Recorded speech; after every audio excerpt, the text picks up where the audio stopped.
For years, I didn't know how to actually improve my speed.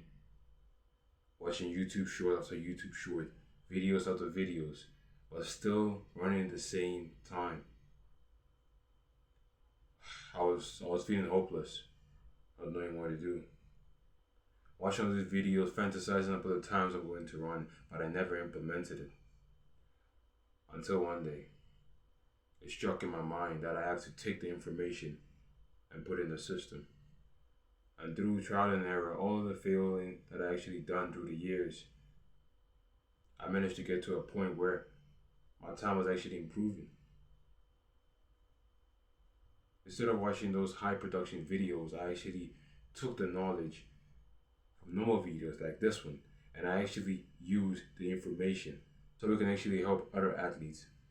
So now we're going on to the 5 things that I wish my younger self would have known.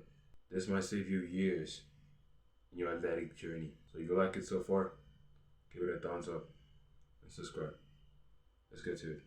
Number 1, acceleration is king.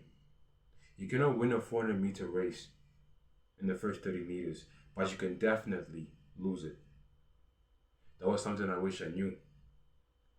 Because I would always start very slow and I'll be like, no, I'll catch up.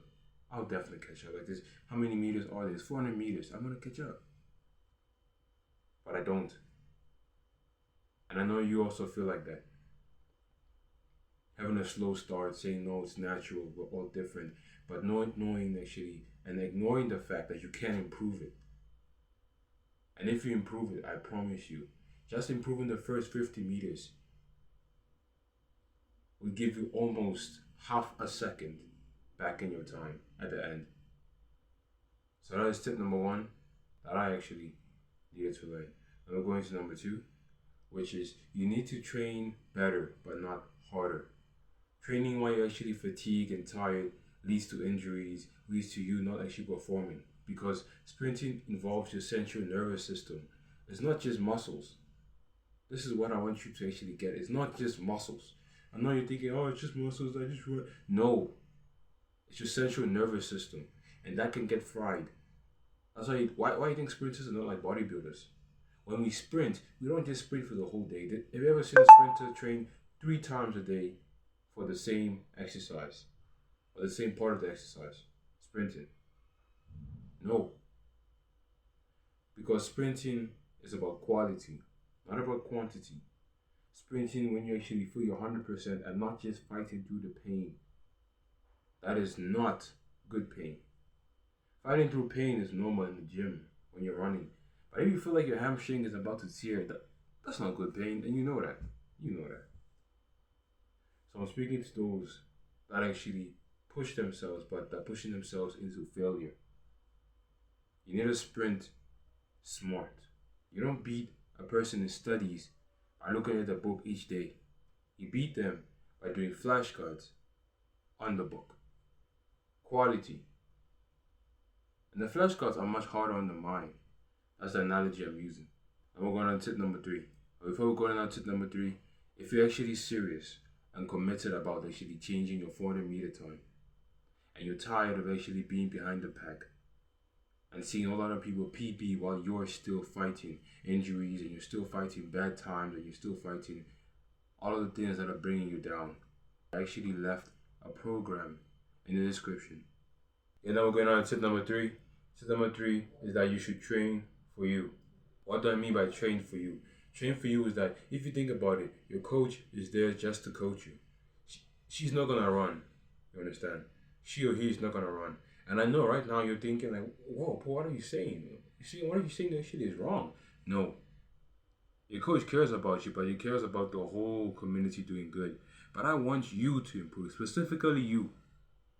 So that's why, as I mentioned before, that program is specialized to make you improve, giving you programs just for you. If your hip is actually too stiff, we're going to work on that. If your arm, let's say your arm swing is a bit off, we 100% work on that.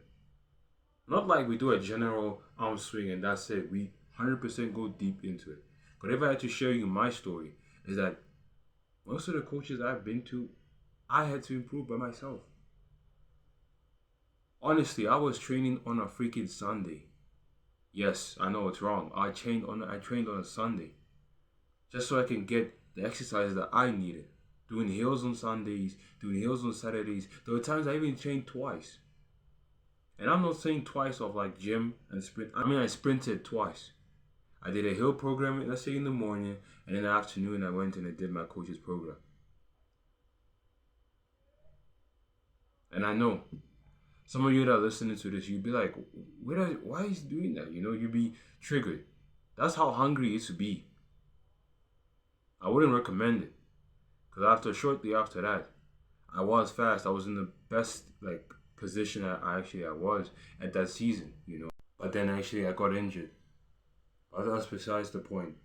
The main thing is that you should just know that when you practice in a healthy way, but practice for you, not for anybody else, not for your coach. Because at the end of the day, you're gonna run.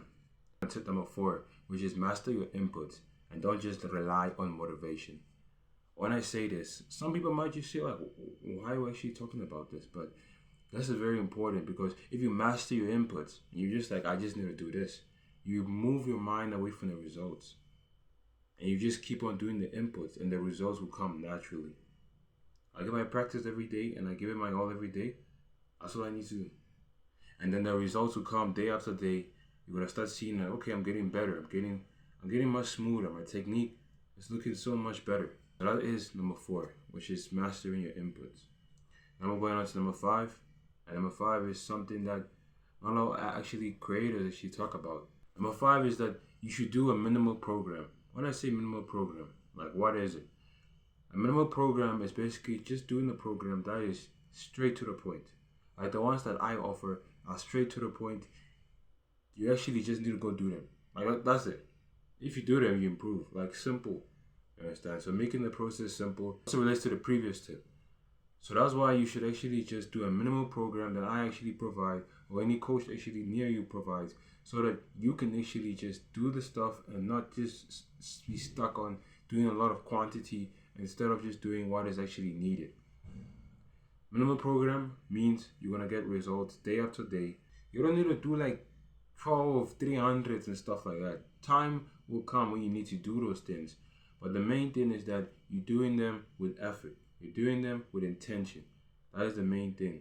And don't underestimate those programs that they might look like, oh no, it's just 2, 300s. You know what 2, 300s means. It's a lot in terms of quality. So just emphasizing on the quality and not really pushing to the quantity.